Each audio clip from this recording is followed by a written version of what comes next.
31 சாப்டர்ஸுக்கும் பைபிள்ல அத்திவேரம். பைபிள்ல அதுல ஒட்டுமொத்த போதனையை நாமல் விளங்காட்டி நாங்கள் பிளபிளியாக எல்லாரும் சத்தியங்களை விளங்கிக் கொள்ள தொடங்கும். அதுல அது அரைவாசி சத்தியமா, அது காவாசி சத்தியமா, முக்காவாசி பிழையா, அரைவாசி பிழையாக இருக்கும். அதில் நாங்கள் பைபிள்ல குறித்து தெளிவாக விளங்கி கொண்ட பிறகுதான் அதுதான் நாங்கள் சோலா ஸ்கிரிப்சூரான்னு சொல்றோம். வேதம் மட்டுமே, வேதம் மட்டுமே என்று நாம சொல்லுறது அர்த்தம் என்ன? மனுஷனுடைய ரட்சிப்புக்கும் விசுவாசத்துக்கும் கீழ்ப்படிவுக்கும் பரிசுத்த வேதாமம் போதுமான நிச்சயமான தவறிழைக்காத ஒரே விதி. அது பேர் வேதம் மட்டும்.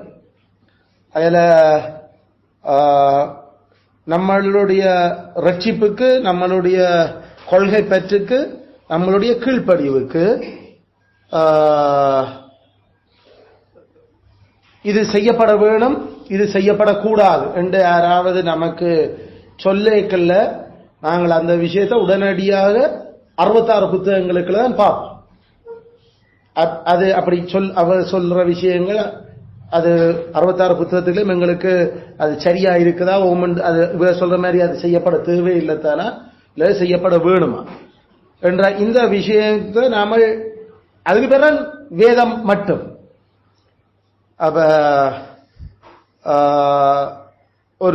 ஒரு விடயம் எங்களுக்கு நாங்கள் ஒரு கொண்டாட்டம் உண்டு சேர்ச்சில் கொண்டாட போறோம் அப்படி என்று யாராவது சொல்லேக்கல்ல, உதாரணத்துக்கு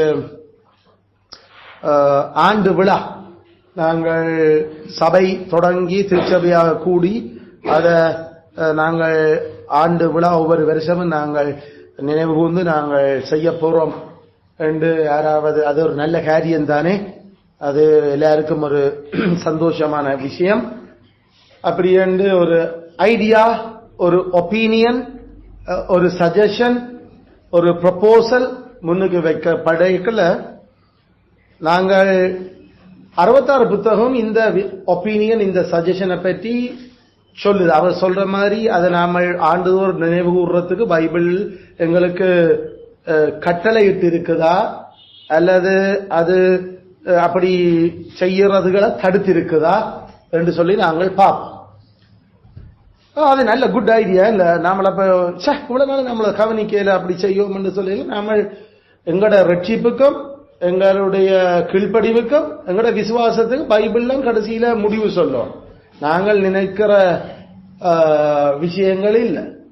அப்ப சர்ச் தொடங்கி சர்ச் ஆண்டு இப்படி என்று நாம யோசிக்கல உடனடியா நமக்கு பைபிள்ல சர்ச் கட்டினது, சர்ச் தொடங்கினதுகள் எல்லாம் இருக்குது பைபிள்ல. உதாரணத்துக்கு சாலமோன் ஆலயம் கட்டினது, அல்லது அந்த சபையை ஸ்தாபிச்சு அந்த ஆலயத்தை கட்டி பிறகு இதாங்க, அல்லது மோசே ஆசரிப்பு கூடாரம் கட்டினது, அப்ப சபையாக அவர்கள் கூடி வர தொடங்கினது. அப்ப இத யோசிக்கல மோசே அந்த எய்த்திலிருந்து வெளிக்கிட்டு அடுத்த வருஷம் 1ஆம் மாசம் ஸ்தாபனம் செய்யப்பட்ட என்று எங்களுக்கு பைபிள் சொல்லுது கூடாது. அப்ப ஒவ்வொரு வருஷமும் 1வது மாசம் அந்த கர்த்தருடைய ஆலயம் கட்டினதை நினைச்சு அவர்கள் ஒரு அனிவர்சரி கொண்டாடிச்சினமோ என்றுதான் நாம உடனே அங்க போகணும். அப்படி பார்க்க அப்படி ஒரு விஷயமே இல்லை பைபிள். அல்லது சாலமோன் ஆலயத்தை எல்லாம் இவ்வளவு வருஷம் எடுத்து எல்லாம் கட்டி எல்லாம் முடிச்ச பிறகு அவர் அந்த ஆலயத்துக்காக நன்றி செலுத்தி அதை மக்கள் அந்த இடத்துல கூடி தேவனை சேவிக்கிறதுக்கான அந்த முதல் நன்றி செலுத்தும் ஆராதனை அதில் கூடப்பட்டது. பிறகு நாம ஒவ்வொரு வருஷமும் அந்த நாளை நினைவு கூர்ந்து அவர்கள் ஆலயத்தில் கூடி கூடி அதுக்கு நன்றி செலுத்திச்சினம் என்று பைபிள்ல எங்களுக்கு ஏதாவது ஆண்டர் கட்டளையிட்டு இருக்கிறார், அல்லது அது நடைமுறையில அவங்க பிராக்டிஸ்ல இருந்தது என்றது பைபிள்ல ஏதாவது இருக்கிறாண்டா? அப்படி ஒன்றும் இல்லை. அப்ப முடிவு அப்ப என்ன? இந்த சபை கட்டடம் கட்டினது சபையா ஏற்படுத்தப்பட்டதை நினைவு வந்து வருஷா வருஷம் கொண்டாட்டம் கூடி நன்றி செலுத்துறதை பற்றி பைபிள் எங்களுக்கு கட்டளையிடம் இல்லை, அது ஒரு நடைமுறை எங்களுக்கு சொல்லையும் இல்லை. அதனால அந்த நாம வருஷா வருஷம் கூடி நாமளுக்கு நன்றி செலுத்தலாமே என்ற அந்த ஐடியா அல்லது அந்த ஒப்பீனியன், அந்த கருத்து அல்லது அந்த முன்மொழிவு பைபிளால அங்கீகரிக்கப்பட இல்லை, அல்லது அதால அது எங்களுக்கு வாரண்ட், அதுக்கான செயல் ஆணை தரப்பட இல்லை. சோ அந்த அனிவர்சரியாக சேர்ச் கட்டுற அனிவர்சரி இங்க ஒன்று கொண்டாடி கொண்டு இருக்கேலா சிம்பிள். பைபிள் அது இல்ல. அப்படி அதான் அதுக்கு பேர் தான் நாம சொல்ற இந்த விசுவாச வேதம் மட்டுமே போதுமானது. அதுக்காக நாங்கள் அதை தனிப்பட்ட ரீதியில ஞாபகப்படுத்த கூடாதுன்னு நாங்கள் சொல்லுறோமா? இல்ல இல்ல இல்ல, அது தனிப்பட்ட ரீதியில நாங்கள் கட்டாயம் ஞாபகம் வரும். கடவுள் எங்களுக்கு பிடிச்சது இருக்கிறார், அதுக்காக சபை கூடி வந்து அதை செய்ய சொல்லி பைபிள் எங்களுக்கு எந்த ஒரு கட்டளையும் தெரியல. நாங்கள் போன முறை பிரசங்கங்கள்ல நாம தேவ பக்தி படிப்பிக்கிறதுல ஒரு முக்கியமான பாயிண்ட் படிச்ச நாங்கள் தேவன் வரலாற்றில பராமரிப்பில செய்யற அவருடைய மிகவும் அதிசயமான செயல்கள் ஞாபகப்படுத்தப்பட்டு பிள்ளைகளுக்கு அது நினைவூட்டப்பட வேணும், படிப்பிக்கப்பட வேணும் என்று. அதுக்காக சபை கூடி வரணும் என்று படிப்பிக்க இல்லை நாங்கள் வழங்குவோம். அதனால கைத்தரங்களை எய்த்திலிருந்து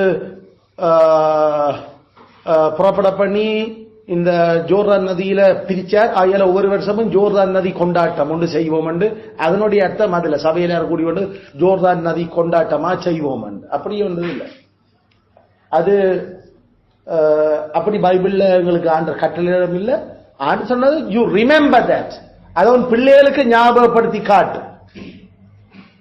அக்டோபர் 6ஆம் தேதி 1536ஆம் ஆண்டு வில்லியம் டிண்டேல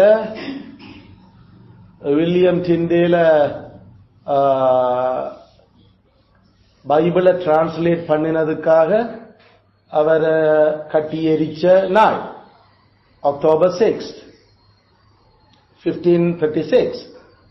அப்ப நாங்கள் எங்கள் பிள்ளைகளுக்கு அதுல ஞாபகப்படுத்துறோம் அக்டோபர் 6 வரை இருக்குல்ல. அதுக்காக சேர்ச் கூடி வந்து டிண்டியல் போல தேவனுடைய பரிசுத்தவான்களை எங்களுக்கு தந்ததுக்காய் டிண்டியல் டே என்று நாமல் ஒன்று கொண்டாடுறது இல்லை அல்லது அக்டோபர் 31 மார்ட்டின் லூத்தர் விட்டன்பர்க் சர்ச்சில் 95 தீசிஸ அவர் ஆணி அடிச்சு சீர்திருத்தத்தை போப்பினுடையதும் ரோமன் கத்தோலிக்கத்தின் பிழை என்றதை அவர் ஓப்பனா சொல்லி அதனோட ஒரு சீர்திருத்தத்தை தொடங்கின நாள் நாங்கள் நினைவு கூறுகிறோம். அதுக்காக சபையெல்லாம் கூடி வந்து அக்டோபர் 31 வந்தோடனே ரிஃபார்மேஷன் டே நாம சபைக்கு தேவனுக்கு நன்றி செலுத்த கூடுவோம் என்று நாம கூடுறது இல்லை. ஏன்னா அதை கட்டளை கிடையாது அப்படி செய்ய. சர்ச் கூடி வர வேணுமா? கடவுள் கட்டளையிட்டு இருக்க வேணும். ஒரு விஷயம் நாங்கள் சபையால கடவுள் சம்பந்தமா சமய சம்பந்தமா ஏதாவது அத நாங்கள் முன்வைக்கிறோமோ வேதம் மட்டுமே கவனிக்கப்பட வேணும். விளங்குவோம். அதனால சிவில் விஷயங்கள் வரைக்குள்ள சிவில் ரீதியான விடயங்கள், உதாரணத்துக்கு ஒரு ஆளுடைய பிறந்த நாள், திருமண நாள் அல்லது மரண நாள், இந்த விஷயங்கள் வரைக்குள்ள அது சிவில் விடயங்கள். கல்யாண நாள், இப்ப பைபிள் எங்களுக்கு அந்த விடயங்கள்ல குறித்து அது உண்மையில் நாம சபை கூடி வர்றதும் இல்லை, அது சபைக்குரிய விஷயமும் இல்லை.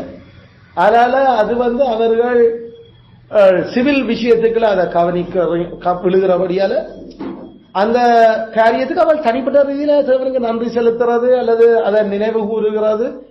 வேதத்தில் எங்களுக்கு என்ன மாதிரி அதை பற்றி கதைக்குதுன்றது நாம திருப்பி தனிப்பட்ட ரீதியில செக் பண்ணுறோம். அப்ப சிவில் விஷயங்களை பற்றியும் பைபிள் கதைக்குது. அப்படி கதை கேட்கல எங்களுக்கு தெரியும் குறிப்பிட்ட சில நாளுகள் அது ஞாபகப்படுத்துறதுக்காக வேதம் அதுக்கு அனுமதி கொடுத்திருக்கணும் செய்யலாம். அந்த செயலாணைகள் அது தனிப்பட அவரவர்களுடைய விடயங்களாக இருக்கிறதே தவிர அது குறிப்பிட்ட சமய ரீதியான விடயங்கள் அல்ல. ஆனா அப்படிப்பட்ட அந்த விடயங்கள்லையும் பைபிள் குறிப்பான சில பகுதிகளை அல்லது சில வரையறைகளை எங்களுக்கு வைக்குது. அல்ல, அந்த குறிப்பிட்ட விஷயம் பெருமைக்காக செய்யப்படுகிறதா, குறிப்பிட்ட விடயம் வெறும் மாம்சத்தை திருப்திப்படுத்துறதுக்காக செய்யப்படுகிறதா, குறிப்பிட்ட விடயம் பக்தி விருத்திய உண்டு பண்ணுமா, குறிப்பிட்ட விடயம் அது உக்கிரானத்துவத்தை உறுதிப்படுத்துமா என்ற பல விஷயங்கள் அதிலோட சம்பந்தப்படுது. அதுல வேதம் அதுக்கு எங்களுக்கு செயலாணைகள் தரப்பட்டிருக்கிற விடயங்களா இருந்தாலும் அந்த நாள் அது தனிப்பட்ட ரீதியில அவர்களுக்குரியதாக இருந்து தேவனுடைய இந்த பிரின்சிபல்களுக்கால நாம பைபிள் சொல்ற விதத்துல அதை நாம கையாளுறோம். அதை செய்யறதும் செய்யாம விடுறதும், அதை நினைவு கூறுறதும் நினைவு கூறாம விடுகிறதும் அது பாவம் இல்லை, அல்லது அதால ஆண்டவர் அதிகமா மையப்படுத்தப்படுறதும் இல்லை. ஆனா தேவ பக்தியான விஷயங்கள் என்று நாம கதைக்கிற சமய விடயங்கள் என்று வரைகளை கட்டாயம் அது பாவமாக இல்லாட்டி பரிசுத்தமாக நமக்கு வேதம் கதைக்க தொடங்கும். அப்ப இப்படிப்பட்ட இந்த நடைமுறைகள் எல்லாத்தையும் நாங்கள் விளங்கித்தான் அந்த சோலா ஸ்கிரிப்சூராக நாமல் சொல்லுவோம். ஒவ்வொரு டிசம்பரும் வரைக்குள்ள நெடுக உலகமும் மற்றையாக்களும் இந்த கிறிஸ்துமாஸ் கிறிஸ்துமாஸ் இதுகளை பற்றி ஒரு இது திருப்பி தொடங்குகிறோம். நமக்கு அது செட்டில்டு. கிறிஸ்து பிறந்தார் என்ற அந்த சத்தியத்தை அது பைபிள் அது சமய சம்பந்தமான விடயம் என்ற மனுஷருடைய ரட்சிப்போட ஏற்கனவே நாம நித்தியமா மீட்கப்படுறதுக்குரியதோட சம்பந்தப்பட்ட விடயம். அது ஒரு சிவில் விஷயம் இல்லை, அது சமய விஷயம். அந்த சமய விடயத்தை ஞாபகப்படுத்த சொல்லி சபையா கூடி வந்து அதுக்கான ஒரு நாளை நியமிச்சு செய்யறதுக்கு பைபிள்ல எங்களுக்கு செயலான இல்லை. அதனால கிறிஸ்து பிறந்த நாளன்று மக்கள் நினைவு கூறினந்தானே. அப்ப அதை நாம ஒரு கருவியாக பயன்படுத்தி சுவிசேஷத்தையும் கிறிஸ்துவனுடைய மாட்சியையும் நாம ஆக்களுக்கு சொல்றதுடாக ரட்சிப்புக்கு தேவன் அதை பயன்படுத்த முடியும் தானே என்ற ஒரு கருத்து சில வழியில வைக்கப்படலாம். அப்படித்தானே அந்த யோசிக்கிறது எல்லாரும் அந்த சர்ச் விஷயங்கள். இப்ப நாம அதுக்கு என்ன பதில் சொல்லுறோம்? தேவன் அதை ஞாபகப்படுத்தி அதை ஒவ்வொரு வருஷமும் அனிவர்சரியாக செய்ய சொல்லி எங்களுக்கு வேதத்துல கட்டளையிட்டு இருக்கிறாரா? அது பிராக்டிஸ்ல அங்க அப்போஸ்தலர்களால செய்யப்பட்டிருக்குதா? அப்ப அந்த ரெண்டுக்கும் பைபிள்ல கட்டளையிடப்படவும் இல்லை, அது செய்யப்படவும் இல்லை. ஆனா கிறிஸ்து மரிச்சத அவர் ஞாபகப்படுத்த சொல்லி இருக்கிறாரா? சபையாக அதை ஞாபகப்படுத்தி கூடி அதை அதில் ஒரு சடங்காக யோசிக்க சொல்லி இருக்கிறாரா? ஆம், கிறிஸ்து மரிச்சத அவர் ஞாபகப்படுத்த சொல்லி இருக்கிறார். அதை சபையா கூடி வரைக்கல அதை செய்ய சொல்லி இருக்கிறார். சபையா எப்பெல்லாம் நாம கூடி வர்றோமோ அதை செய்ய சொல்லி அயல இங்க கிறிஸ்து மரிச்ச நாளுக்கு மேல இல்ல அந்த அழுத்தம், மாறாக கிறிஸ்து மரித்த அந்த செயலுக்கு மேலதான் வேதமங்களுக்கு அழுத்தத்தக. நான் வருமளவும் இதை நீங்கள் நினைவு கூறுங்கள். இதை நான் இந்த மரணத்தை, அப்ப மரணத்தை நினைவு கூறுறா பெரிய வள்ளி கொண்டாட சொல்லி இயேசு சொல்ல இல்ல, இயேசு நாளை சொல்ல இல்ல, இயேசு தன் சாவை யோசிக்க சொல்ற. அதுக்குத்தான் அப்போஸ்தலர்களாக அதை சொல்ற அப்பமும் ரசமும் அந்த பாஸ்காவை அதை ஞாபகப்படுத்த சொல்லி. அதுல கிறிஸ்து இறந்ததை ஞாபகப்படுத்துறது கட்டளை இருக்குது. அது குறிப்பிட்ட ஒரு நாள் அவர் சொல்லையில அதை சபை கூடி வரும்போது செய்ய சொல்லி சொல்ற. சபை கூடி வர்றதுக்கு கடவுள் ஒரு நாள் குறிச்சிருக்கிறார. அதுக்கு கட்டளை இருக்குது. வாரத்தின் முதல் நாள் கிறிஸ்து உயிரோடு எழும்பினதுல இருந்து உலகம் கடைசியில நியாய தீர்ப்பு வரும் வரைக்கும், கடைசி நியாய தீர்ப்பு வரும் வரைக்கும், அன்றைக்கு வரைக்கும் கர்த்தருடைய நாளில கூடி வரைக்கல நாங்கள் கடவுளுடைய அந்த மரணத்தை நினைவு கூறுறதுக்கு வேதமங்களுக்கு செயலானது. ஆனா கிறிஸ்து பிறந்தத நான் வருமளவும் நான் பிறந்ததை நினைவு கூறும்படி இப்படி செய்யுங்கள் அல்லது நினைவு கூறுங்கள் என்று ஒரு கட்டளையும் எங்களுக்கு இல்லை. தான் மரிச்சதை நினைவு கூற சொன்ன இயேசுவுக்கு தெரியாது தான் பிறந்ததை நினைவு கூற சொல்றதுக்கு. ஆனா அவர் அப்படி ஒரு கட்டளையும் தெரியல, அப்போஸ்தலர் அது நினைவு கூர்ந்ததும் இல்லை. ஆனா கொர்ந்து சபையில மற்ற சபைகள்ல அப்போஸ்தலர் நடவடிக்கைகள்ல கிறிஸ்துவினுடைய மரணத்தை அவர்கள் சபை கூடி வந்து ஞாபகப்படுத்தினது, அதை கர்த்தருடைய பந்தி அனுசரிச்சது எங்களுக்கு வடிவா அவர் எழுதி தந்திருக்கிறார். ஆகையால அந்த கிறிஸ்து மரிச்சது ஞாபகப்படுத்தப்பட வேண்டும், கிறிஸ்து பிறந்தது சபையாக ஞாபகப்படுத்தப்பட வேண்டியது இல்லை. இதுக்கு பேர் சோலா ஸ்கிரிப்சூரா, இதுக்கு பேரும் வேதம் மட்டுமே. அப்ப ஒவ்வொன்றையும் நாம அப்ப இல்ல அப்ப நீங்கள் அப்ப என்ன சொல்றீங்க? கிறிஸ்து பிறந்தத நாங்கள் சபையாக ஞாபகப்படுத்தி அல்லது குடும்பமாக நாங்கள் அன்றைக்கு அதை என்றைக்கு ஞாபகப்படுத்த போறீங்க? கிறிஸ்து பிறந்தத என்றைக்கு, அது என்ன டேட் தெரியாது. அப்ப தெரியாட்டி என்ன ஞாபகப்படுத்த போறீர்கள்? நீங்க ஞாபகப்படுத்துறதுக்கு வேணுமெண்டா கிறிஸ்து பிறந்ததாலதான் அவர் இறந்தவர், கிறிஸ்து இறந்ததாலதான் அவர் உயிரோடு எழும்பினவர். ஆகையால் அவற்றை பிறப்பு, அவற்றை இறப்பு, அவற்றை உயிர் தெழுதல அவர் சொன்ன ஒரு நாள் இருக்குது. அந்த நாளில மூன்றையும் ஞாபகப்படுத்துவோம். அத கர்த்தருடைய நாள். இந்த நாளை தவிர வேறு ஒரு நாள் நியமிக்க இயலாது. மற்றபடி நம்மளுடைய மனுஷ ஞானம் சொல்ற மாதிரி நாம ஒரு இவாஞ்சலிஸ்டிக் மீட்டிங், ஒரு ஒரு ஒரு சுவிசேஷ கூட்டமா நாம அன்றைக்கு செய்வோமே. பைபிள் என்ன சொல்லுது? அந்த ரட்சிப்பென்ற நன்மை வரும்படி தீமைய பயன்படுத்தாதுன்னு சொல்லுது. என்ன தீமை? கிறிஸ்து டிசம்பர் 25ஆம் தேதி பிறந்தார் என்று சொல்றது தீமை, அது பொய். அந்த தீமைய நன்மை வரும்படி நாம பயன்படுத்தலாம். அல்லது நாங்கள் தீமை நன்மைக்காக தீமையை பயன்படுத்தலாம் என்ற ஒரு சிந்தனையில இருக்கிறோம் என்றத மத்தியாக்களுக்கு நாம காட்ட வேண்டிய தேவையில்லை. அது போல மத்தியாக்கள் அப்படிதான் யோசிப்பினோம். அதன் அப்போஸ்தலன் சொல்ல ரோமர்ல நாங்கள் அப்படி பிரசங்கிக்கிறவர்கள் என்று கனவே யோசி சொல்லுறோம். அப்படி பிரசங்கிக்கிறவர்கள் மேல் வருகிற தீர்ப்பு நீதியா இருக்கும். நன்மை வரும்படி தீமையான வழிகளை பின்பற்றலாம் என்று நாங்கள் போதிக்கிற ஆக்கள் என்று கனவே சொல்லுறோம். எங்களை பற்றி அதான் நன்மை என்ன? ரட்சிப்பு வர்றது. தீமை என்ன? 10 கட்டளைக்கு எதிரான இந்த கிறிஸ்துமஸ கொண்டாடுறது. கிறிஸ்துமஸ கொண்டாடுறதோடாக சுவிசேஷம் அறிவிக்கப்படும் என்ற நன்மை வருமே என்று அதுக்காக வக்காலத்து வேண்டலாம் என்று சொல்லி யாராவது சொன்னா அவர்களுக்கு மேல் வருகிற தீர்ப்பு நீதியாயிருக்கு. கடவுள் தீர்ப்பாராது. அதனால பைபிள்ல நாம சரியான கவனம் இருக்கணும். வேதம் அப்ப சில பேர் பைபிள் அப்படி சொல்லி இருக்க இல்லத்தானே, நாம நல்லது செய்யறதுக்காக நாம் நல்லது செய்யறதுக்கு என்ன செய்ய போறீர்கள்? 10 கட்டளைக்கு எதிரான ஒரு விடயத்தை பயன்படுத்த போறீங்களா? பொய்ய புரட்ட ஏசு புறாக்காட்டி என்ன ஐயா? அவர் உயிரோடு இருந்திருப்பார்.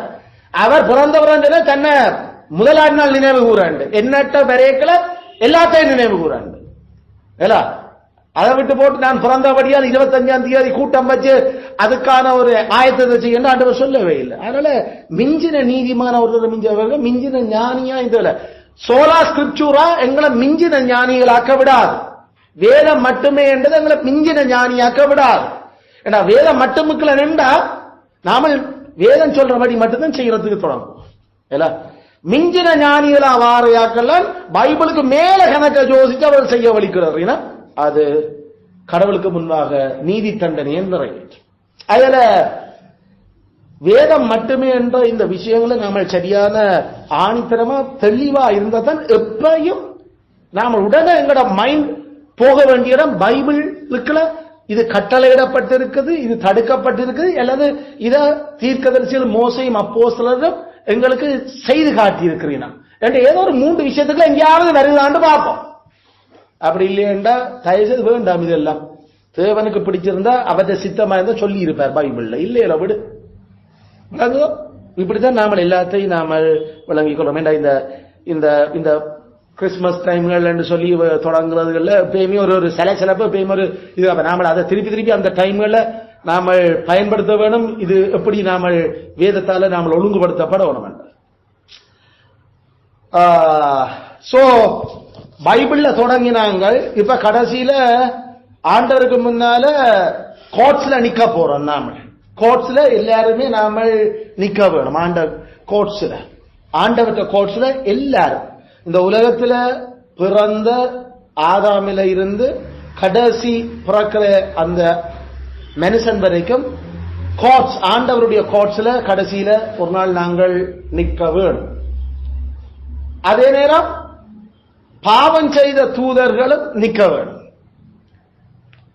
பரிசுத்த தூதர்கள் கோர்ட்ஸுக்கு வர்றதை பற்றி பைபிள் எங்களுக்கு அவர்கள் நியாய தீர்ப்புக்காக அவர்கள் வர்றதை பற்றி பைபிள் எங்களுக்கு சொல்லல. பாவம் செய்த தூதர்களும் கடவுள சாயல படைக்கப்பட்ட மனுஷர் இல்ல. நாங்கள் ஒரு நாள் we have to appear நியாயாசனத்துக்கு முன்பாக நாங்கள் தோன்ற வேண்டும். அது ஜட்மெண்ட் சீட். அந்த ஜட்மெண்ட் சீட்டில் இந்த மண் உலகத்தில் மண் உடலோட கடவுளுடைய ஆவியோட இருந்த அந்த மனுஷன் செய்த நன்மைகளுக்கும் தீமைக்கும் அந்த ஜட்மெண்ட் அந்த கடைசி தீர்ப்பு வாசிக்கப்படும். நாம செய்த பிழைகள் மட்டுமில்ல, நாம செய்த பரிசுத்தம் நீதி நன்மைகளும் அங்கு வாசிக்கப்படும். நாம செய்தது என்று நாம கதைக்கிறது சிந்திச்சது, கதைச்சது, செய்தது. சிந்திச்சது, கதைச்சது, செய்தது. திங்கிங், ஸ்பீக்கிங், டூயிங் என்னென்று இப்படியெல்லாம் தெரியும். அதன் தேவனுடைய ஞானம். நாம மனுஷனுடைய சிறு வயது முதல் அவனுடைய இருதயத்தின் நினைப்பிட தொடக்கமே பிழை என்று சொல்லி அவர் மைண்டே ரீட் பண்ணி கொண்டிருக்கிறவர். மனுஷனுடைய மூளையில ப்ராசஸ் பண்ணப்பட்டு கொண்டிருக்கிற அந்த யோசனை என்னன்றது அவருக்கு வடிவா தெரியும். இதுதான் நாங்கள் கிறிஸ்தவர்களுடைய வாழ்க்கையில எஞ்சிய வாசம் பண்ற பாவம், எஞ்சிய பாவத்துல அதைத்தான் நாங்கள் மெயினா பார்த்த நாங்கள் என்னத்தை சிந்திக்கிறோம் என்றது அவர் கடவுளால மட்டும்தான் ஆராயப்பட முடியும். ஏன்னா அது எங்களுடைய இருதயத்தில் நாம செய்கிற வேலை. அவர் தந்த அக்கினி கண்கள் கொண்டு அதை ஆராய்கிறார். அதனால மனுஷனுடைய இருதயத்தின் நினைவுகளை வகையறுக்கிறது, பிரிச்சு மேய்கிறது அவரால் மட்டும்தான் முடியும். அது நம்மளாலே முடியாது. மனுஷனால் சிந்திக்கிற மனுஷனாலே அது ஐயோ நான் இப்படி அது நிப்பாட்டணும் என்றதால அது வந்துடும். ஆனா ஆண்டவருக்கு தான் இது இப்படித்தான் தொடங்க போகுது, இது இப்படித்தான் முடியுது, இது இப்படித்தான் முடிஞ்சது. ஆகல எங்களுடைய சிந்தனைகளும் அவருடைய அந்த தீர்ப்பு புத்தகத்தில் வடிவா எல்லாம் ரெக்கார்ட் ஆகிக்கொண்டிருக்குது. அதனால நாங்கள் சிந்திக்கிற சிந்தனைகளுக்கும் ஆண்டவருக்கு கணக்கு ஒப்புவிக்க வேண்டி இருக்க போகுது. நாம சிந்திக்கிறது பைபிள் படி சிந்திச்சா தப்பிடுவோம். நாம வேதப்படி சிந்திக்காத எல்லா சிந்தனைகளுக்கும் பிரச்சனை இருக்குது. துன்மார்க்க மனுஷர் அவர்களுடைய சிந்தனை எப்பயுமே தப்பாத்தான் இருக்கும். அது ஒரு காலம் நன்மை அதுக்குள்ள இருந்து வராது. ரட்சிக்கப்பட்ட மனுஷர் நன்மையும் சிந்திக்க முடியும், தீமையும் சிந்திக்க முடியும். அப்ப துன்மார்க்க மனுஷ புத்தியை பற்றி அவருடைய சிந்தனைகளை பற்றி கேடுகட்ட சிந்தனை, அது இழிவான சிந்தனை, அது அது துன்மார்க்கமான சிந்தனை என்று பைபிள் பல இடங்களில் அவருடைய சிந்தனைகளை பற்றி கதைக்குது. ரட்சிக்கப்பட்ட பெற்றாருக்கு பிறக்கிற பிள்ளைகளும் அப்படிப்பட்ட சிந்தனையில அது பிறந்த. அதான் நாங்கள் இன்னைக்கு காணப்படுத்த மாதிரி அந்த சிந்திக்கிற மெதட நாம மாற்ற தொடங்கணும்னா பிள்ளை சிந்திக்க தொடங்கலையே நாம அதை பூத்த தொடங்கிறோம். அதான் பிள்ளை அதை சிந்திக்கிறதுக்கான ஒரு கெப்பாசிட்டி தொடங்குதுண்டா அடையாளம் காண அப்பா இவர் தான் அப்பா என்னன்னு திரும்பி அப்பாவை பார்க்க அப்ப அது சிந்திக்க தொடங்கிட்டது. அப்ப அப்ப இருந்து நாம வேதபூர்வ சிந்தனையை பிள்ளைகளை பாட்டினூடாகவோ அல்லது வசனங்களினூடாகவோ ஆக்ஷன்களூடாகவோ கடத்த தொடங்கும். அந்த சிந்தனை பிழைச்சிடக்கூடாதுன்றதுக்காக, அது கேடான விதத்தில் சிந்திக்க கூடாதுன்றதுக்காக சில தீமைய பிணைக்கிற சிந்தனைகள், பொய்ய பிணைக்கிற சிந்தனைகள் அல்லது படுபக்க தவறான பாவகரமான ஊகங்கள் எடுக்கிற சிந்தனைகள், பாவகரமா ஊகிக்கிறது விட இல்லை, ஆனா பாவகரமா ஊகிக்கிறது எல்லாம் பக்கா, அதெல்லாம் துன்மார்க்கருடைய சிந்தனைகள். எங்களுக்கு தெரியும் சார்ல்ஸ் டார்வினுடைய சிந்தனை பாவகரமான ஊகங்கள்ல இருந்து வந்தது. வேதம் திட்டமும் தெளிவுமாக கடவுள் 6 நாளைக்குள்ள மனுஷ இந்த பூமியில இருக்க எல்லாத்தையும் ஒரு சிஸ்டமேட்டிக்கா ஆர்டர்லியா என்ன இனமினமா மனுஷன ஒரு இனமா படைச்சாரண்டு இவ்வளவு தெளிவாக அவர் எழுதி தந்தத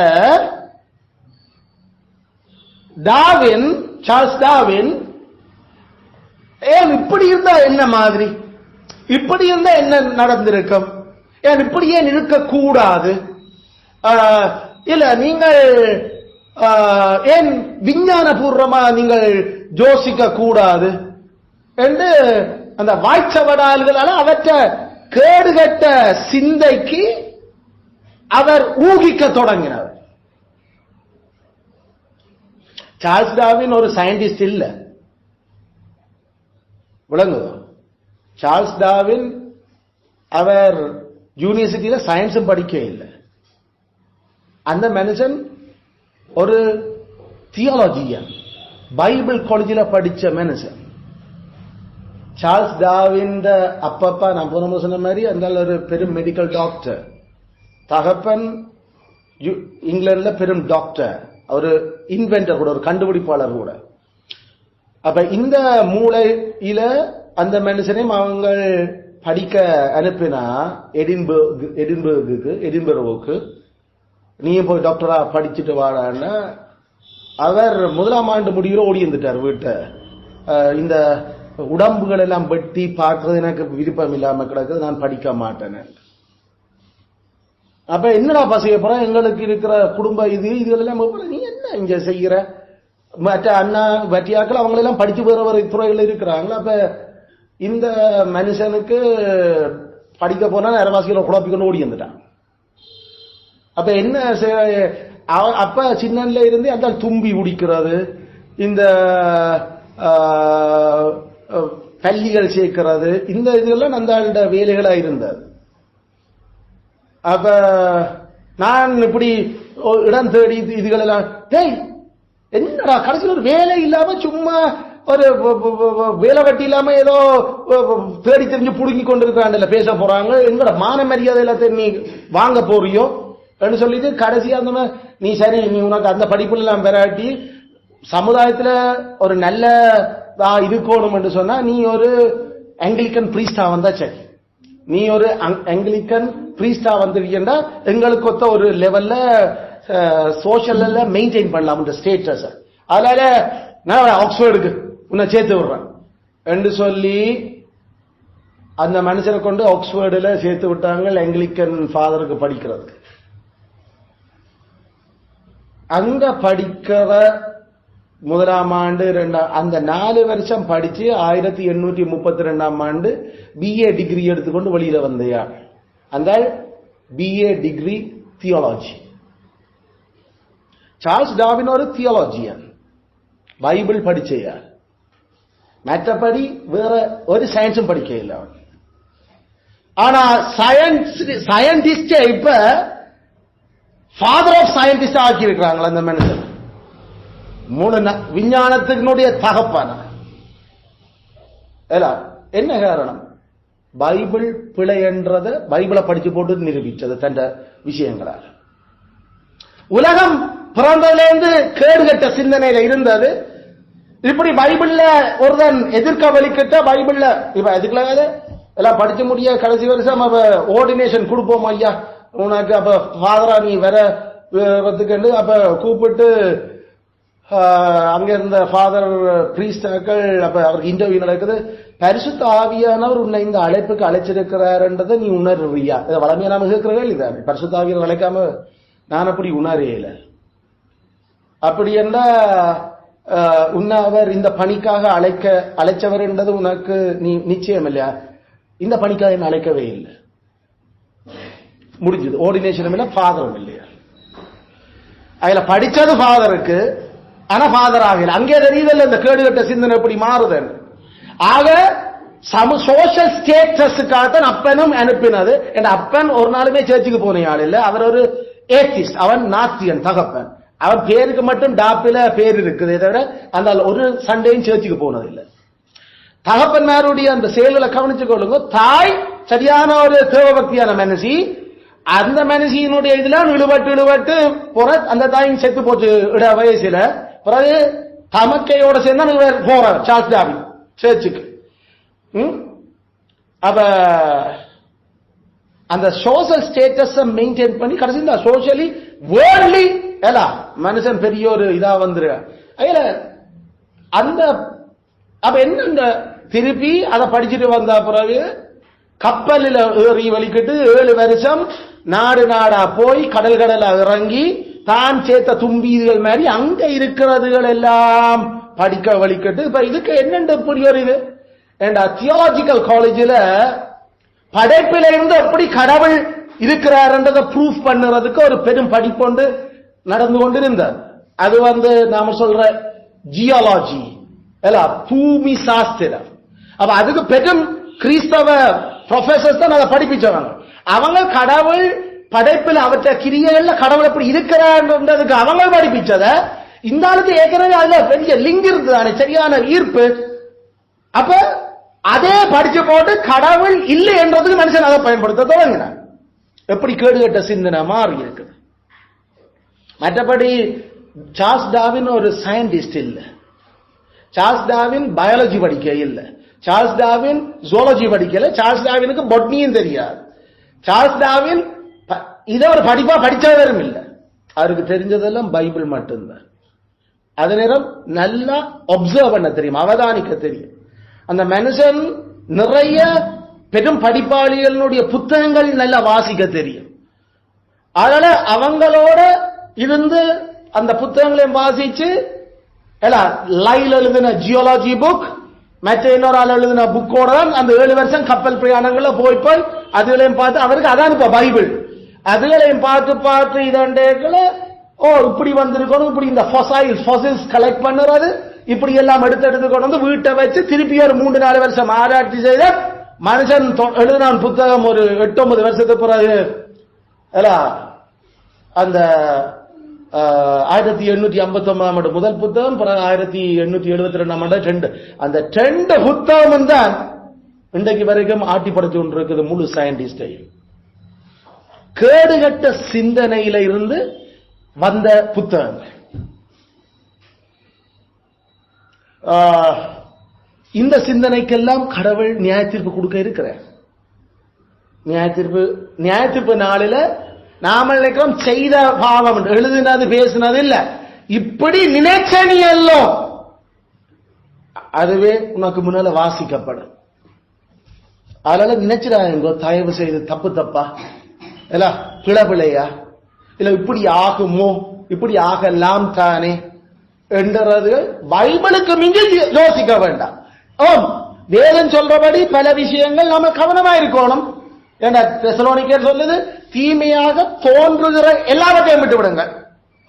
அதுல தீமை இல்லையாது, ஆனா தீமை போல தோன்றது, தீமைக்கு நடத்த யோசிக்கிறது, அதையே விட்டுடு பேச.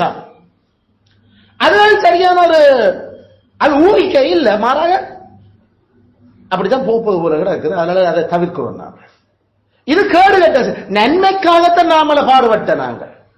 ஆனா கேடு கட்ட விதத்துல தீமைக்காக எல்லாம் யோசிக்க வழிகட்ட அது அந்த புத்தியில அந்த அதுதான் பொதுவா நம்மளுடைய கோர்ட்ஸ் நடைமுறைகள்ல எல்லாம் நியாய தீர்ப்பு, இந்த நீதி தீர்ப்புகள்ல ஒரு மனுஷன் பிழையானவன் என்று நிரூபிக்கப்படும் வரைக்கும் அவன் பிழையானவன் என்று ஊகிக்க இயலாது. விளங்குதோ? பிழையானவன் என்று ஊகிச்சு கொண்டு கேச முன்னுக்கு வைக்கச்சா அது டிஸ்மிஸ். அவன் பிழை என்று நிரூபிக்கும் வரைக்கும் அவன் சுத்தவாளி. ஆனா பிழை என்று நிரூபிச்சிட்டியோ அவன் குற்றவாளி. அயல நிரூபிக்கும் வரைக்கும் ஒரு ஆள கொலை குற்றத்துல பிடிச்சிருக்கிறாங்க, அவருக்கு சொல்ற பேர் குற்றவாளி இல்ல, சந்தேக நபர். சந்தேக நபர் என்றதனுடைய அர்த்தம் அவர் கொலை செய்துட்டார் என்ற அர்த்தம் அல்ல. இன்னும் ப்ரூஃப் எவிடன்ஸ் காட்டப்படவில்லை.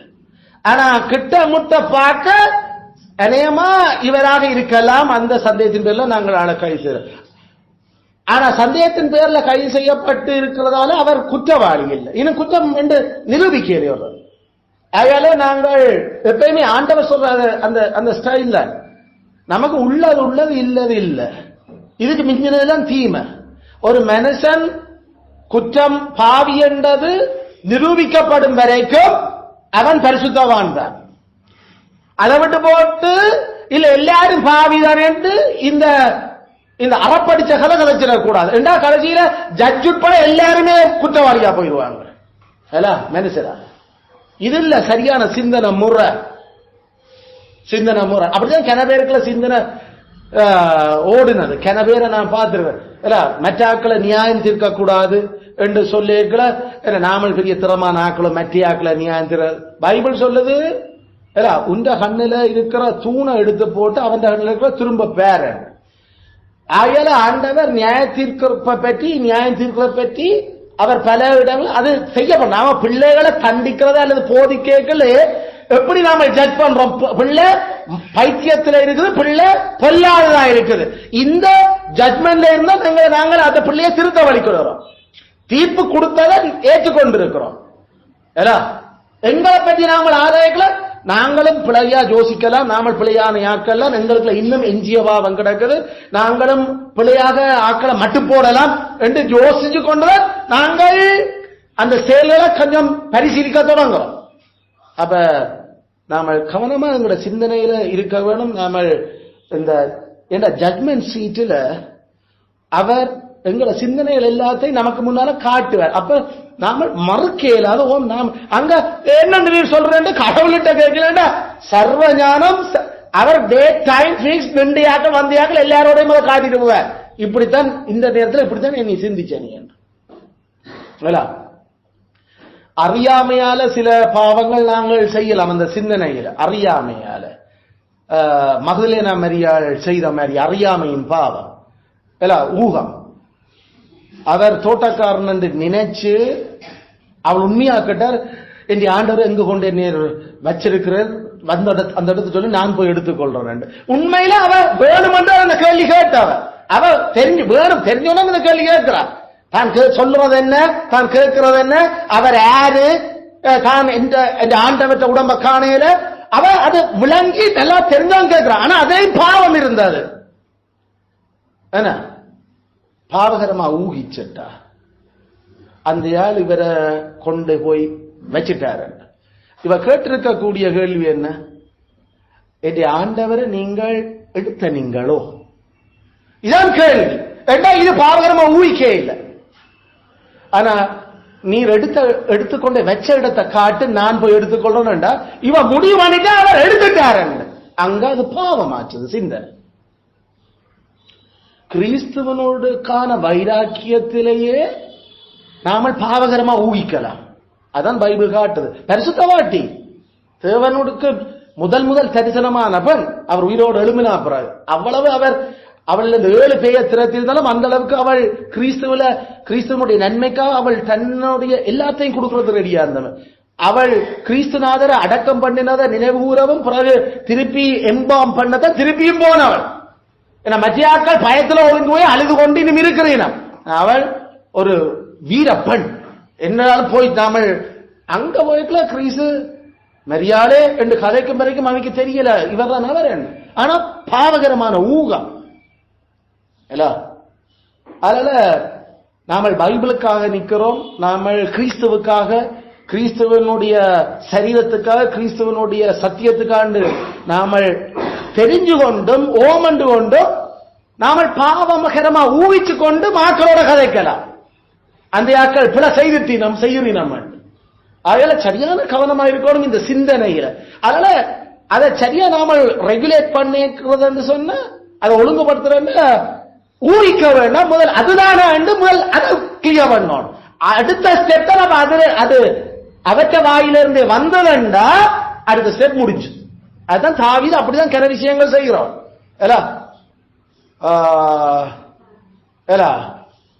பானாவும் மற்ற ரேயாபும் பானாவும் உங்களோட இந்த வாயும் பார்த்தே தீர்ச்சு. அவன் ஊழிக்கிற இவங்களாம் கொண்டவங்கள என்னண்டடாப்பா இந்த முடி என்னண்டு இது இவங்களோட கையில வருது. இவங்கள் பெரிய போர் வீரர் அவனுக்கு தெரியும். ஆனா அவன் ஊழிக்கல உடனே. ஆனா உங்களோட வார்த்தையாலே முடிவு பண்றான். நீ தான் சொன்ன நாங்களாம் கொண்ட நாங்கள் சரி பற்றா 2 பேரை கையையும் காலையும் தூக்கு 2 பேரை. கடவுள் ஏற்படுத்தின மனுஷன் மேல அதுவும் அந்த மனுஷன் படுக்கையில நித்திரையா இருக்கைக்குள்ள போய் இப்படி கொல்லுவியோ. யாராவது இப்படி யோசிச்சா கையும் காலும் இல்லாம தொங்க விடுவேன் என்றான். குழந்தை இதான் அந்த தீர்ப்பு. ஏன்னா தாவீதுக்கும் படுக்கையில இருக்கைக்குள்ள யாராவது இப்படி யோசிக்கலாம் தானே திருப்பி. அதனால கையும் இருக்காது காலும் இருக்காது. வெறும் உடம்புல அறையில இருந்து அவங்க தலையும் பட்டு நாங்களும் தெரியல. முண்டம் தான் கிடந்துச்சு. அரை முண்டம் அவ்வளவு சிவியரா கூடுதான். அதுல வாயின் வார்த்தையை வச்சுக்கொண்டு நாம தீர்க்கிறத மற்றபடி ஊகிக்க வேண்டாம். அத அப்படி இருக்கலாம்ன்றா நாம அதை பாசிட்டிவா கேட்கணும். அவர்கிட்ட இது இப்படியா இருந்தது அல்லது வேற எதுவாகவா என்ற ஓப்பனா அவட வாயில வரட்டுமே என்றது நாம முடிவணும். அதான் ஜட்மெண்ட் இதுல இருக்கிறார்கள் செய்கிற வேலை அதை ப்ரூவ் பண்றதுக்கு அதை கேட்கிறதுக்கு. ஆனா இது என்ன தாவீது மற்ற பக்கம் பிழைச்சட்ட பாவகரமா ஊகிச்சு. அவன் ஆமா இங்கேடா பார்த்தோம் விபோசித்த காணையில ஐயா இன்றைக்கு அவர் சொன்னவர் சீபா சொல்ற பெற்றும் மாய்மனம் சுத்துமான் இன்றைக்கு இந்த தாத்தாட ராட்சியம் எல்லாம் எனக்கு வர போகுது ஈசாயின் மகந்த ராட்சியம் முடியுதுன்னு சொல்லிக் கொண்டிருக்கிறான். தக்கன நம்பிட்டான். அப்படியோ அவன் எல்லா சொத்தும் உனக்கு நம்ப பாவகரமான ஊகம் முடிஞ்சு. ஆனா பிறகுதான் வரைக்கலாம் அவன் தாடியோடையும் இதோடையும் சேவம் எடுக்காம எல்லாம் எங்க காணாம ஐயோ அவன் செய்த வேலை தெரியுமா என்று ஆண்டவனே நான் வஸ்திரம் கூட ஒழுங்க மாத்தல் வரும் வரைக்கும் நான் இதான் இல்லை நான் இருக்கிற ஆண்டவர்கிட்ட கேட்டுக்கொண்டு கொண்டு வேறுமன் அதுக்கு போறதான் என்னடாப்பா செய்யறது. அதுக்காக தீர்ப்பிட்டது பாவம் பாவம் அல்ல. தயவு செய்து நம்மட சிந்திக்கிற மெதடுகள்ல சரியான கவனமா இருக்க வேணும். ஏண்டா அது கட்டாயம் நியாய தீர்ப்புல கொண்டு ஆண்டவர் நிறுத்துற. சில வேளையில அந்த தீர்ப்புகளுக்காக அவர் பராமரிப்புல நாம உயிரோட வாழைக்கிளைய பொதுவா ரட்சிக்கப்பட்ட தண்டபிள்ளைகளுக்கு இந்த பூமியில சரி கட்டிடுவார். இதெல்லாம் நியாய தீர்ப்பு நாளையில எங்களுக்கு தண்டனை சொல்றதுக்கு அவர் காட்ட போறது இல்ல. இந்த இப்படி நீ யோசிச்சனி அதுக்கு நான் தீர்த்த நான் உன்ன அதுக்கு வேண்டி கட்டினீங்க நான் அந்த பாவத்தை அகற்றினேன். கிறிஸ்துவில நான் அதை உனக்கு மன்னிச்சிருக்கிறேன். ஆனா அதுக்குரிய விளைவுகள் சிலர் உனக்கு தந்திருக்கிறேன். அதனால நீதிமானுக்கு சரி கட்டப்படும் சிந்திக்கிற முறைக்கு ஏன் நாம வேண்டி கட்டணும் ஆண்டவர்கிட்ட சிந்திக்கிற முறையில் அவருக்கு போய் சொல்ல. சோ அதை நாம விளங்கிக் கொள்ளணும். இரண்டாவது விஷயம், நாம செய்யற செயல்களுக்கு சிந்திச்சதுல இருந்து செயல் வழியில வரும் சிந்தனைகள்லாம் கிரியைகளாக வழியில வரப்போகும். சார்ல்ஸ் டார்வினுடைய சிந்தனை முறை கிரியைகளாக வழியில வந்துச்சு. சிந்திக்கிற வரைக்கும் வேறொருக்கும் தெரியாது. ஆனா கர்த்தருக்கு மட்டும் நல்லா தெரியும். அது ஆண்டவருக்கு சர்வ ஆவியலின் பிதாவ ஆகல நம்முடைய ஆவி என்னத்தை யோசிக்குதுன்றது அவருக்கு வடிவா தெரியும். இப்ப அந்த ஆவி யோசிச்சது நம்மட உடலால வெளியில காட்டப்பட போகுது. நாக்காலேயோ கண்ணாலேயோ கையாலேயோ செயல்களாலேயோ அதையும் அவர் ரெக்கார்ட் வைக்கிறார். ஆகல இது இன்னும் அதிக பாவமா இருக்கு. அதிக பாவம் அதிக பாவம் அதாவது மனதுக்குள்ள இருந்து அப்படியே போச்சுது. ஆனா இது வெளியில வருது இல்லோ. அப்ப வெளியில வரையக்குள்ள அதனுடைய வீரியம் கூட, தண்டனை தீர்ப்பு கூட. அதனால நீ நினைச்சாலும் நினைக்கிறத சரியான அப்படித்தான் பிள்ளை நினைச்சாலும் உனக்குள்ளே அமர்த்திட்டு கடவுளோட மெனி கேட்டுக்கொள்ளலாம். ஆனா வெளியில அது வந்துச்சேன்டா மத்தியாக்களை பாதிக்க தொடங்க போகுது. அது பாதிச்சா அது அயலானுக்கு எதிராக செய்கிற குற்றமாக தொடங்கிடும். அட்லீஸ்ட் நாம பாவகரமா உள்ளுக்கு ஜோசிச்சா அப்படி இருந்துட்டு ஆண்டரே பாவகரமா ஜோசித்து மன்னிச்சு கொள்ள மாட்டோம். அவரோட ஒரு இன்னும் அதில் பாதிக்கப்படாது. நாமல் மட்டும்தான் பாதிக்கப்பட்ட நாங்கள் அந்த நினைச்ச ஆத்துமா கெத்தல். ஆனா நினைச்ச விஷயம் வெளியால வாயால நாக்கால செயல்களால வந்துச்சோ அது இன்னும் ஒரு ஆத்மாவையும் பாதிக்க போகுது. அப்படி அது அப்ப தண்டிக்கிற அதுக்கான பனிஷ்மெண்ட் தீர்ப்பு கூட, தீர்ப்பு கூட. அது மெய் விசுவாசிகளுக்கு இந்த பூமியில அவர் அதை சேர்த்து தான் தீர்ப்பார். அதனால தீர்ப்பு என்று சொல்லிக்கல அந்த ஆண்டவருடைய ஆண்டவற்ற ஸ்டைல மன்னிப்பு என்று சொன்ன கட்டாயம் தண்டனை இருக்குது. தண்டனை இல்லாம மன்னிப்பு இல்லை. அதான் ஆண்டவர்கிட்ட மன்னிப்புக்கு பேர். யாரோடால் சாகணும். ஏண்டா சின்னவாம பெரியவமா பாவம் செய்த ஆத்மா சாகணும். ஏண்டா அது அவற்ற ஆவி. அவற்ற ஆவியே நாம பாவமாக்கிட்டோம் கடைசியில். அது அவருக்கு விளைக்கிற பெரிய பிரச்சனை. அதனால கட்டாயம் சாகணும். தண்டனை இல்லாம மன்னிப்பு இல்லை. கிறிஸ்து நமக்காக பலியாக இருக்கிறார். அது நேரம் எங்களை திருத்துறதுக்காக சில விஷயங்கள் எங்களுக்கும் அவர் அதனுடைய பாதிப்புகளை தார. அதனால நாம மண்டைக்குள்ள ஜோசிச்சு போட்டு பேசாம இருக்கிறது புத்திசாலித்தனம். ஆனா அதை வெளியில நாம கதைச்சு அல்லது அதை நாம செயல்கள்ல காட்ட வலிக்கிட்ட அந்த பாவகரமா அது இருந்திருக்குமெண்டா அது தண்டனை கூட. தண்டனை கூட. இதனால்தான் நாம பல விடயங்கள்ல அந்த ஆக்களோட கதைக்கிறத கவனமா இருக்கணும்னு நாங்கள் சொல்லுறோம். அது இன்னும் ஒரு ஆளை பற்றி இன்னும் ஒரு ஆத்மாவுக்கு அது டிரான்ஸ்பர் பண்ணப்பட போகுது. அந்த கம்யூனிகேஷன் வர போகுது. சரியான கவனம். நாம மண்டல ஜோசி இப்படி இருக்க தப்பு கணக்கு போட்டுக்கொண்டு இருந்தாலும் பிறகு தெரியல ஐயோ இப்படி ஆண்டு மன்னியும் சொல்லிட்டு போகலாம். ஆனா அதை கடத்தினோமோ இது எத்தனை பேருக்கு போய் அது இல்ல நான் சொன்னது போல நான் சொன்னது போல நான் சொன்னது போல என்று சொல்லிக் கொண்டிருக்கிறது. அதனால நாம மிகவும் ஜாக்கிரதையும் கதைக்கிறது. நம்ம அலப்ப வேண்டாம், அலம்ப வேண்டாம், அவிசுவாசிகளோட தொடர்பு வேண்டாம், அவிசுவாசிகளோட நெருங்கி பழக வேண்டாம், அவிசுவாசிகளோட இட்ட இருங்கோ ஏன்னா அதுகள் யோசிக்கிறதே கேடுகட்டதா தான் இருக்கும். ஒரு மனுஷரை நல்லா யோசிக்க மாட்டினார். அந்த ஆக்களோட சேர சேர பார்க்க பார்க்க அந்த சுத்த இருக்க சூழ இருக்கிற அந்த பாவம் நம்மளையும் கரப்படுத்த தொடங்குது. அதால நாம சொல்ல நம்ம சுத்தி நெருங்கி நிற்கிற பாவங்கள் அதுகள் பள்ளிக்கூடத்துல நாமள போய் அதுகள் எல்லாம் தவித்து விட்டுதோமா அந்த ஓநாய்களுக்கு அனுப்பிக்கலாம். அந்த பாவம் நெருங்கி நிற்குது, கரப்படுது. நம்ம பிள்ளைய கரப்படாம வேற இல்லை. இங்க வருது அவர் பெரும் பிரச்சனைகளை சிக்காட்டியும் அது அது ஆத்மா கரப்பட தொடங்குது. அவர்கள் அதே விதத்தில் வேற விஷயங்களையும் அவர்கள் செயல்படுத்த தொடங்குது. இதால நாங்கள் அவிசுவாசிகளோட நெருக்கமான உறவுகள் அது கூட பிறந்த ஆக்கள் என்றாலும் எங்கள் ஒரே தாய் பிள்ளைகளா இருந்தாலும் ஒரே தகப்பன் பிள்ளைகளா இருந்தாலும் ரட்சிக்கப்படையிலையோ பழக வேண்டாம் என்று சொல்லுறோம். நெருங்க வேண்டாம். எட்ட வச்சிருவோம். அதுக்காக அவசியமானதுகள் நாம் ஏற்கனவே படிச்சிருக்கிறோம். சில கடமையை செய்ய வேண்டியிருக்கு. ஆனா நம்மளை பாதிக்காத விதத்தில் ஞானம் அதுல கையாளவர்.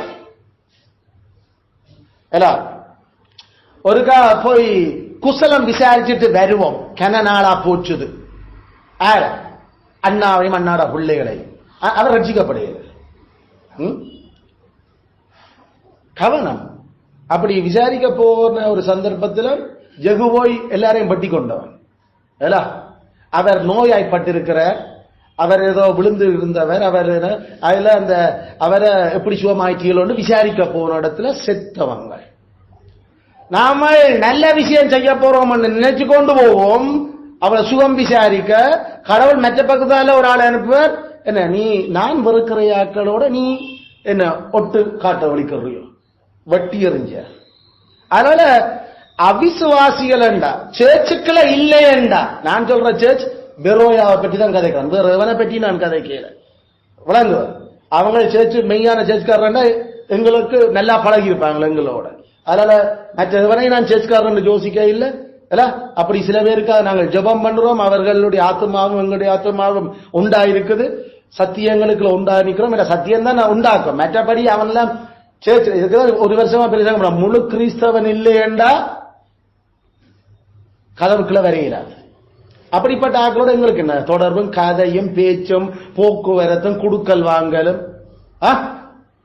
இதே இது பராமரிப்புல நாம அவிசுவாசிகளோட வேலை செய்ய வேண்டிய ஒரு சூழலுக்குள்ள இருந்தா சரி கூட பிறந்தெல்லாம் விட்டு கொஞ்சம் தள்ளி இருக்கலாம். செத்த வீடு ஒரு கல்யாண வீடு சரி அதுகளையும் கவனிச்சு போத்தன் வேணுமா இதா சில விஷயங்கள் சில பேருடைய செத்த விட்ட என்ன சரி நீங்கள் பிறந்தபடியா போங்க.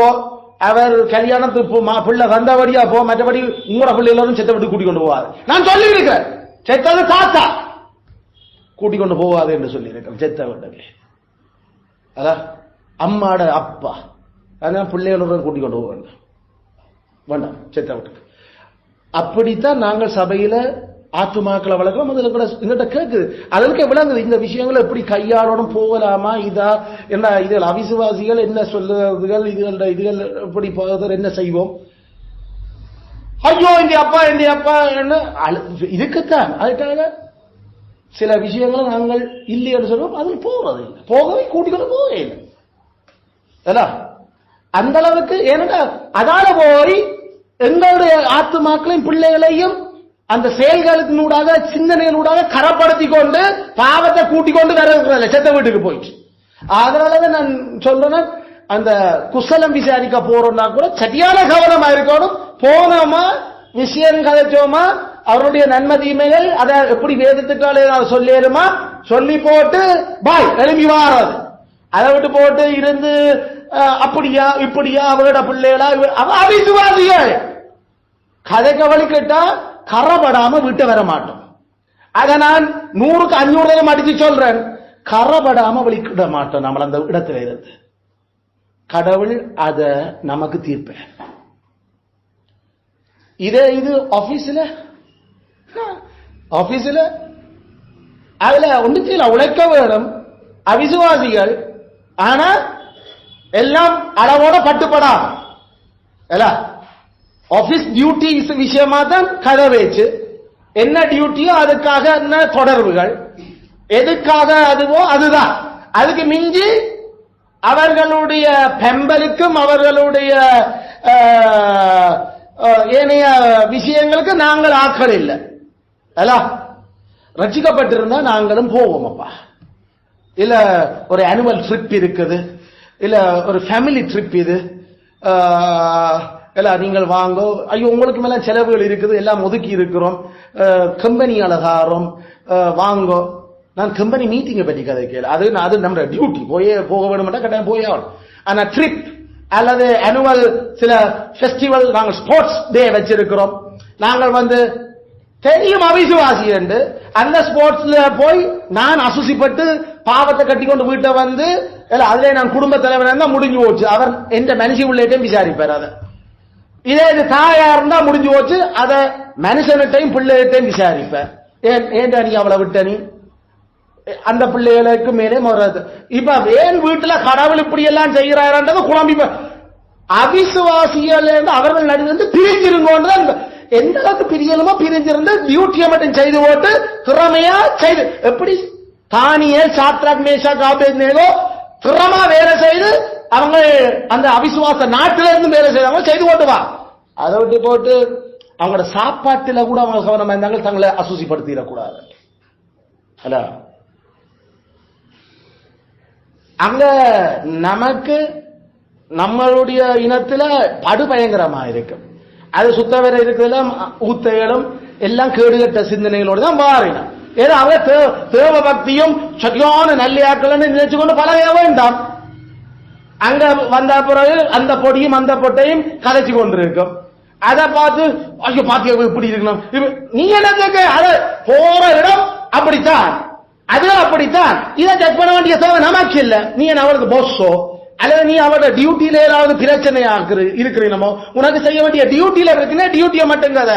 அதை போட்டு அந்த பட்டியோட அடிக்கிற கூத்த பாருங்க, கூத்த பார்த்து அது அவர் அப்பா அம்மாவும் பஸ்ஸும் பார்க்க வேண்டியது. நமக்கு என்ன அந்த கூத்தும் கதை, நீ அந்த இடத்துல இல்லாம இரு. என்ன செய்யறது, வேலை செய்தே ஆகணும். நாம தேவையில்லாம அதை நோண்டி அதை கொசிப் பண்ணி கதை கவலி கேட்ட கடைசியில நம்மட சிந்தை எல்லாம் கேடுகட்டதா மாறி அவளை போல நாங்களும் சிந்திக்க தொடங்கிட்டோம். ஏன்னா நீ என்ன சீர்திருத்த பள்ளிக்கூடமா நடத்துற ஆபீஸ்ல இல்ல, சீர்திருத்த பள்ளிக்கூடம் நடத்துறா கேட்கலாம், இது சீர்திருத்த வேண்டிய இடம் தானே. நீ வேலை செய்யறது ஸ்கூல், நீ வேலை செய்யறது பேங்க், நீ வேலை செய்யறது கவர்மெண்ட் ஆபீஸ், நீ வேலை செய்யறது ஒரு பிரைவேட் ஆபீஸ். அதனால டியூட்டியோட மட்டும் டீலிங், மிச்சப்படி ஒண்ணும் பண்ண. மற்றபடி சத்தியத்தை கதைக்கிறதுக்கு அது ஒரு சந்தர்ப்பம் அமையும், சத்தியத்தை கொடுத்துட்டு பேசாம வந்தது. அதுவும் நான் சொன்ன சுவ பண்ணின பிறகுதான் விஷயங்கள் கதைக்கணும், ஊகிச்சு கொண்டு கதைச்சிடக்கூடாது. ஏன்னா அதுவும் பாவம் தானே. சீபா ரட்சிக்கப்பட இல்லை, அந்த மனுஷன் வார்த்தையை கேட்டுதான் ரட்சிக்கப்பட்ட தாவீது பாவம் செய்தது. அதனால தேவையில்லாம கதைக்க போய் கடைசியில படைச்சிடக்கூடாது நமக்கு. அதுல சரியான கவனமா நாம அவங்க அவிசுவாசிகள் அப்படிதான் நடப்பாங்க. நம்மளை சுத்தி இருக்கிறதெல்லாம் கோணலும் மாறுபாடுமான குடும்பங்கள். நாம மட்டும்தான் கிறிஸ்துவுக்கு முன்னால நேர்மை உண்மையுமா வாழ்றதுக்கு பிரியாசப்பட்டுறதும் அப்படி பலனும் தரப்பட்டிருக்கு. எங்களை சுத்தி இருக்கிற எல்லாம் நடிக்கிறதுகள். அது உங்க ரட்சிக்கப்படாத பொஸ்ஸா இருக்கலாம், உனக்கு கீழே வேலை செய்யற கிளாக்குகளா இருக்கலாம். அதனால அவர்களே தேவ பக்தியான ஆட்கள் நினைச்சுக்கொண்டு நீ கதைச்சு கொண்டிருக்க கூடாது. உந்த டியூட்டியை மட்டும் கதைச்சுக்கொள். மற்றபடி அவர் செய்கிறது அவர்களுடைய விஷயங்கள்ல ஒன்றை நீ பார்க்கறதுல என்ன சுத்தவர கோணல்ல, அந்த கோணலை பார்த்து பார்த்து உனக்கு டென்ஷன் ஆகுதுண்டா வேலையை ரிசைன் பண்ணி போட்டு வேற எங்கேயாவது வேலைக்கு போ. அதை விட்டு போட்டு ஐயோ இதோட எனக்கு டென்ஷனா கிடக்கு, அந்த பாவங்களை மேனேஜ் பண்ணலாம் இருக்கா பிறகு நீ அங்க கிடக்குற, அதால நீ பாவம் செய்யறியண்டா, அதை நீ வீட்டுக்குள்ள கொண்டு வாரியண்டா. அதுக்காக டியூட்டியால வர ஸ்ட்ரெஸ்ஸுக்கு ஒரு ரிசைன் பண்ணக்கூடாது. ஐயோ எனக்கு ஸ்ட்ரெஸ் ஆயிருக்குது, என்னத்தால வந்தது, ஐயோ இவ்வளவு அது செய்த அது உனக்கு இருக்குன்றத சொல்ல தாராங்க. இது ஐயோ இவ்வளவு டென்ஷன், அதுக்கு டென்ஷன் என்ன போடணும், ப்ரெஷர் குடிசை பண்ணி போட்டுட்டு வேலை செய்வார். என்ன செய்யறது, பாவ உலகத்தில் இப்படித்தான் நாம வேலை செய்யணும், ஒன்னும் செய்யல. டியூட்டி இல்லாம தேவையில்லாத அவரோட வாழ்க்கையில் அவரோட செயல்களால நாங்கள் டென்ஷன் ஆக வேண்டிய தேவையில்லை.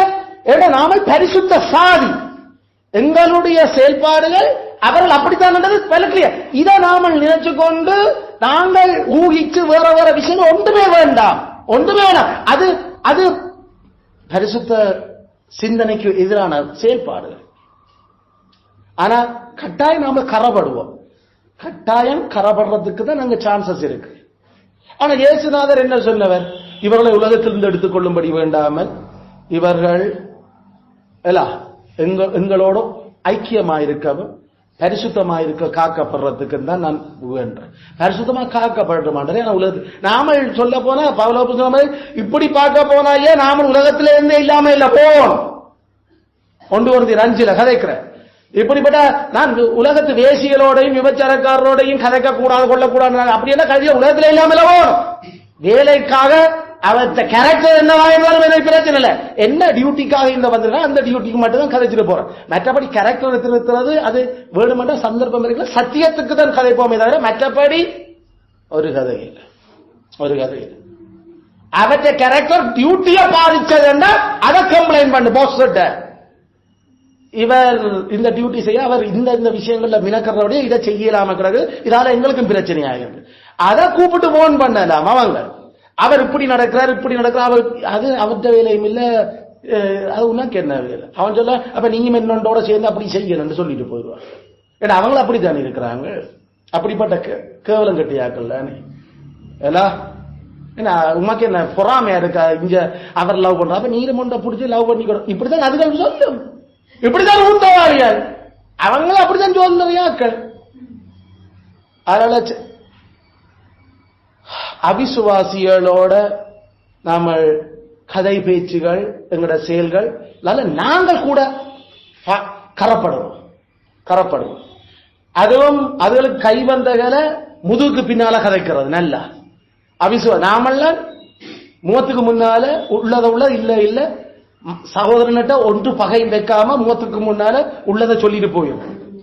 ஆனா அவிசுவாசிகள் நேர கதைக்காக ஒன்றும் எல்லாம் முதுகுக்கு பின்னால்தான் கதைக்கிறார். அதுல அவிசுவாசிகளுடைய கதைகள்ல அவர்கள் மூன்றாம் நபருடைய கதை எடுக்கிறீனம்டா நம்மட மண்ட டக்கண்டு பிளிங் வந்துடும். இது புறங்கூறல், இது பேக் பைட்டிங். அந்த ஆளை பற்றி அந்த ஆளுடைய கருத்தை கேட்காம நாம கதைக்க தொடங்குறோம். அதனால ஜாக்கோபோட வசனம் ஞாபகம், ஒருவருக்கு விரோதமா ஒருவர் பேசாதிருங்கள். அந்த ஆள் அந்த இடத்துல என்ன கதை ஏண்டா அவனும் முகமா இல்லையான்னு சொல்ல. மற்றபடி தயவு செய்து ஏண்டா பேக் பைட்டிங், புறங்கூறுதல், தூக்கி திரிதல், இது கை வந்த அவிசுவாசிகளுக்கு. அதற்கு சமுதாய அந்தஸ்து கடவுள் வச்சிருக்கிற வரங்கள் ஒன்று பார்க்க மாட்டுதுகள். அதுகள் ஏதோ தாங்கள் அவ்வளவு பெரியாக்கள் மட்டும் கதைச்சு கொண்டிருப்பின.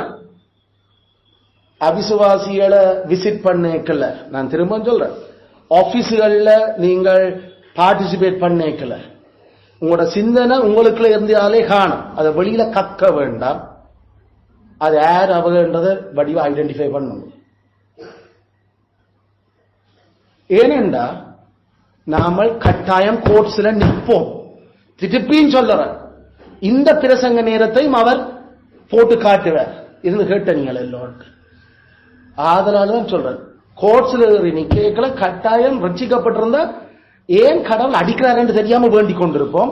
சத்தியான தாக்கமா இருக்கும், சமாதான குழம்பும், கிருபை இல்லாம போகும். ஏன்னா கிருபையும் சமாதானம் சேர்ந்து ஒரு விஷயம் இல்லை, ரெண்டையும் குழப்புவேன். இந்த இதுகள் அறியாமையால செய்கிற பாவங்கள் மட்டுமில்ல, இது தெரிஞ்ச அப்புறம் தெரிஞ்ச வெளிச்சத்துக்கு எதிராக நாம மதீனமா போய் நாமல் அகப்படுற விஷயங்கள்.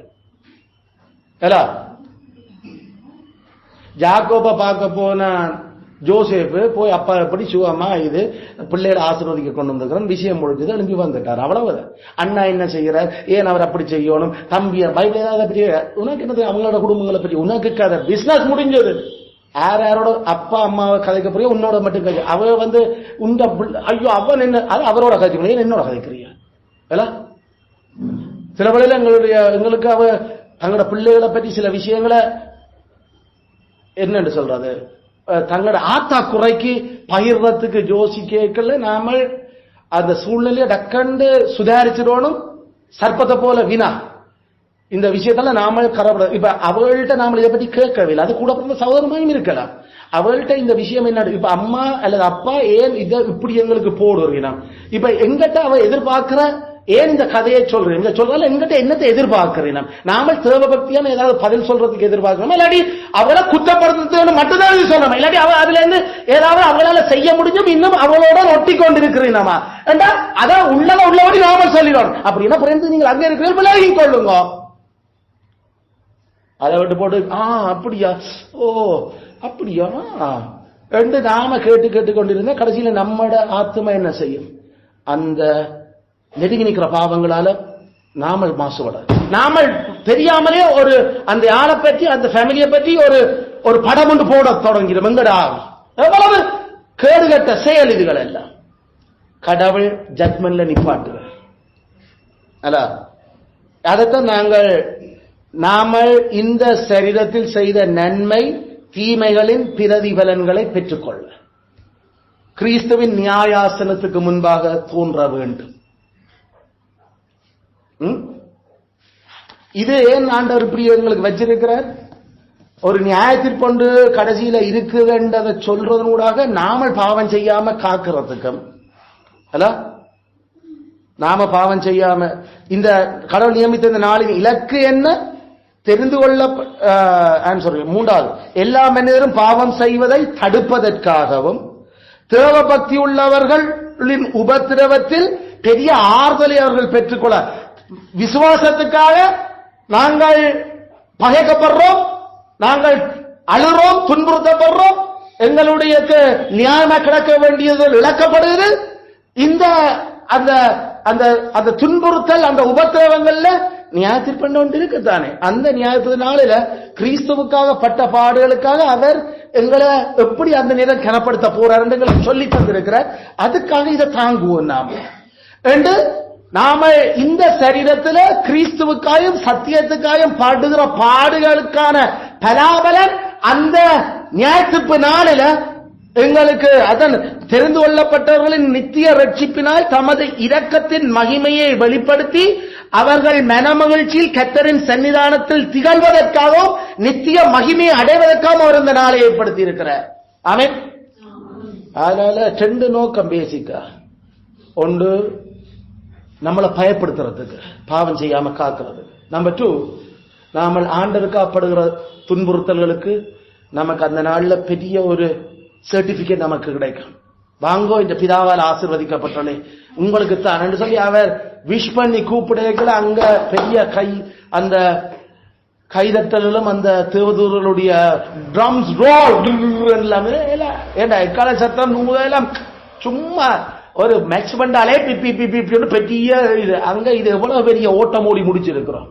அதனால அதுக்காக கர்த்தர் இதை ஏற்படுத்தி இருக்கிற. இது நேர மற்ற பக்கம் பாவிகள் இது தெரியாட்டியோ தெரிஞ்சாலோ அவர்கள் அசிங்கப்படுறதுக்கும் அவமானப்படுறதுக்கும் கர்த்தர் அந்த நாளை ஏற்படுத்தி இருக்கிறார். அவர்கள் நித்தியமாக ஆண்டவருடைய சந்நிதியில இருந்து பிசாசுக்கும் அவன் சகாக்களுக்கும் ஆயத்தம் பண்ணப்பட்டிருக்கிற இடத்துல போய் பங்கடைஞ்சு புறம்பாக்கப்பட்டு நித்திய வேதனையை அடைகிறதுக்காக ஆண்டவர் செய்திருக்கிறார். இதான் judgement. We call it white throne judgment. வெள்ளை சிங்காசன தீர்ப்பு, நியாய தீர்ப்பு. ஏன்னா அதுல எந்த ஒரு கருப்பு ஸ்பட்டும் இல்ல. இருக்கிறவரும் வெள்ளமயிரும் வெள்ளையான ஏதோ வயது வந்த அந்த பெரிய நல்ல அனுபவம் வாஞ்ச ஒரு ஆளாத்தான் அங்க இருக்க போற. அது இயேசு கிறிஸ்து தான், நம்மளுடைய கர்த்தரும் ஆண்டவருமாகிய இயேசு கிறிஸ்து தான். அவருக்கு தான் அதிகாரம் கொடுக்கப்பட்டு இருக்கு. அவர்தான் நம்மளோட மீட்பர். மீட்டர் தானே தெரியும். ஏன் தான் மீட்டர், அப்படி மீட்டர் என்ன செய்யறோம், ஏன் மீட்களுக்கு என்ன சொல்லப்பட்டிருக்கா, என்ன இது எல்லாம் தெரியும். அதனால இயேசு கிறிஸ்து தான் அவர் தான் அந்த ஜட்ஜ். அந்த இடத்துல அட்வைஸ் ஒன்னும் சொல்ல மாட்டார், அந்த இடத்துல முடிவு. அதனால ஆண்டரே உமா தெரியும் அந்த ஒருக்கா ரெண்டு பேரும் நான் இல்ல இந்த கதை கேளாதாங்க. ஏண்டா நிறுத்த பார்த்தா நாம செய்த நன்மையை விட தீமைதான் தாழ்ந்து கூட என்ன ஒரு கதையும் இல்லை. அதனாலதான் நியாயத்தீர்ப்பு நாளுக்காக பயப்பட வேண்டும். ஆண்டவர் இந்த நியாய தீர்ப்பை சில நேரம் இந்த பூமியில் இருக்கையிலேயே துன்மார்க்கருக்கு மேலேயும் கொடுக்கிறார். அப்படி கொடுக்கலதான் துண்ட காணோம் துணிய காணோம் என்று ஒன்றுமில்லாம உறிஞ்ச வாசலோடு ஓடுற அளவுக்கு கெத்த நியாய தீர்ப்பு கொடுத்திருக்கிறார். அதை தன் சபைக்கு அவர் செய்திருக்கிறார். சிதேக்கியாவுக்கும் அவன் பிள்ளைகளுக்கும் அவன் பெரிய ஆட்களுக்கும் உடுப்ப காட்டி போட்டு அம்மனமா கொண்டு போவிட்டனர். அவ்வளவு அவமானப்படுத்தி விளங்குதோ? அங்கேயும் இதை விட பெரிய அவமானம் இருக்கு. அதனால இயேசுவை தெரியும், ஜாவே தெரியும், பைபிளை தெரியும் என்று போட்டு நாம தப்பு தப்பா யோசிக்கிறதோ, தப்பு தப்பா நாட்களோட வேலை செய்கிறபடியே அதை வீட்டை கொண்டு வந்து காவறதோ, அல்லது அதுக்கு நாமல் இழுபட்டு போய் ஏதோ கதை சொல்லி கொண்டதோ. நான் பொதுவாக இந்த மனுஷன் கேட்கறது, இந்த கதை உங்களுக்கு என்னன்னு தெரியும், சில கதைகள் சொல்லி வைக்கல.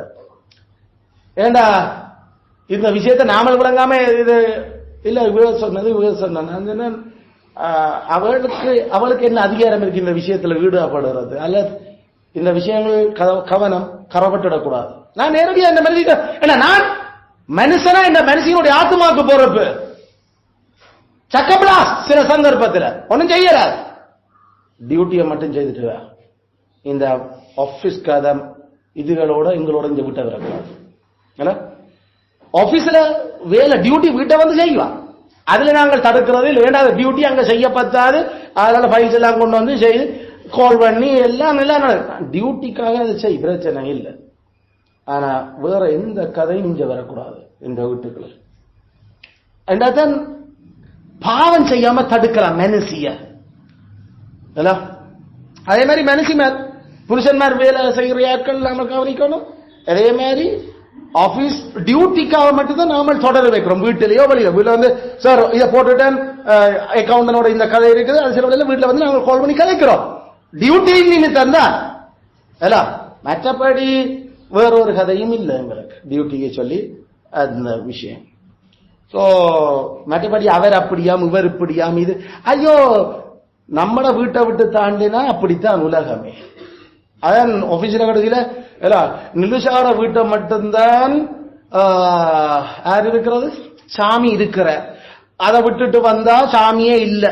அதனால நம்ம ஞாயிற்றுக்கிழமையை பிடிச்சு கொண்டு நிலுஷார வீட்டை மட்டும்தான் இருக்கிறார் சாமி. ஒரு அனுவல் இதுக்கும் மெர்ரினம் இல்லை, ஒரு ஸ்போர்ட்ஸுக்கும் வரணம் இல்லை.